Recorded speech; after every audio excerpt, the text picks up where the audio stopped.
सोलापूर महानगरपालिकेचे सन 2026-27 या आर्थिक वर्षाचे 1449 कोटी 71,93,409 रुपयांचे अंदाजपत्रक सोमवारी सर्वसाधारण सभेत एकमताने मंजूर करण्यात आले.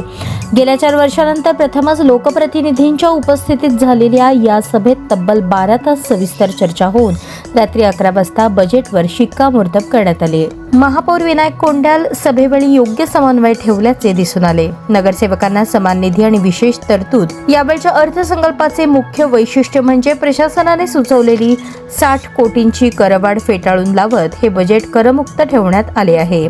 प्रत्येक नगरसेवकाला प्रभागाच्या विकासासाठी 66 लाख रुपयांचा निधी देण्यात आला आहे. याशिवाय 16.50 लाख रुपये वॉर्ड निहाय कामांसाठी दिले जाणार आहेत.